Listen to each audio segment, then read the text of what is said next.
I present to you," he said, "Monsieur le Chevalier d'Artagnan, lieutenant of His Majesty's Musketeers, a devoted friend and one of the most excellent, brave gentlemen that I have ever known."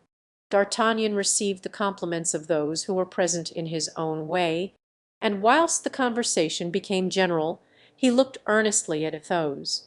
Strange! Athos was scarcely aged at all. His fine eyes, no longer surrounded by that dark line which nights of dissipation pencil too infallibly, seemed larger, more liquid than ever.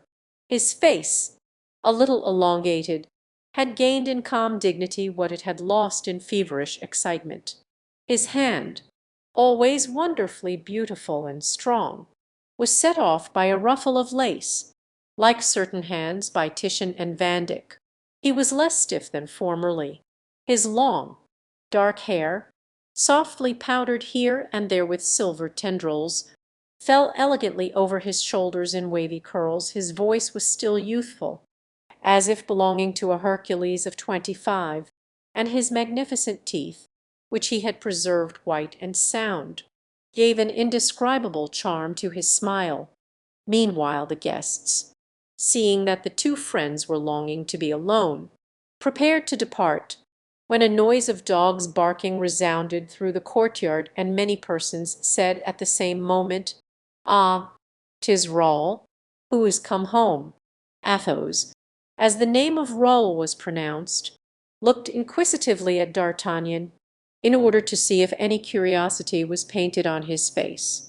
But D'Artagnan was still in confusion and turned around almost mechanically, dressed simply, but in perfect taste, entered the room, raising, as he came, his hat, adorned with a long plume of scarlet feathers.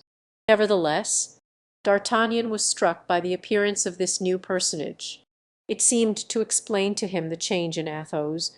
A resemblance between the boy and the man explained the mystery of this regenerated existence. He remained listening and gazing. "Here you are, home again, Raoul," said the count. "Yes, sir," replied the youth, with deep respect, "and I have performed the commission that you gave me." "But what's the matter, Raoul?" said Athos, very anxiously. "You are pale and agitated."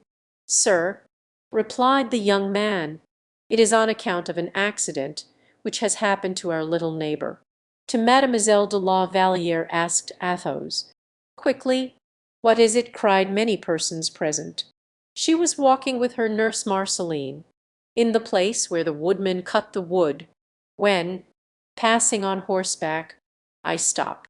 She saw me also, and in trying to jump from the end of a pile of wood on which she had mounted, the poor child fell and was not able to rise again. I fear that she has badly sprained her ankle." "Oh, heavens!" cried Athos. "And her mother, Madame de Saint Remy, have they yet told her of it?" "No, sir. Madame de Saint Remy is at Blois with the Duchess of Orleans. I am afraid that what was first done was unskilful, if not worse than useless. I am come, sir, to ask your advice.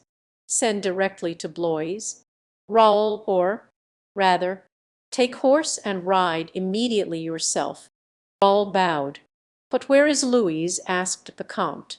"I have brought her here, sir, and I have deposited her in charge of Charlotte, who, till better advice comes, has bathed the foot in cold well-water." The guests now all took leave of Athos, excepting the old Duc de Barbe, who, as an old friend of the family of La Valliere, went to see little Louise and offered to take her to Blois in his carriage. "You are right, sir," said Athos. "She will be the sooner with her mother. As for you, Raoul, I am sure it is your fault, some guidance or folly." "No, sir, I assure you," muttered Raoul, "it is not." "Oh, no, no, I declare it is not," cried the young girl, while Raoul turned pale at the idea of his being perhaps the cause of her disaster. Nevertheless, Raoul, you must go to Blois, and you must make your excuses and mine to Madame de Saint Remy." The youth looked pleased.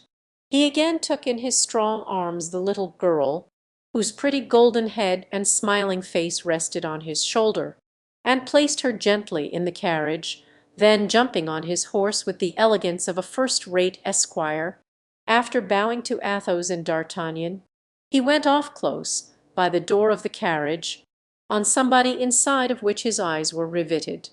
Chapter XIV. The Castle of Bragelonne.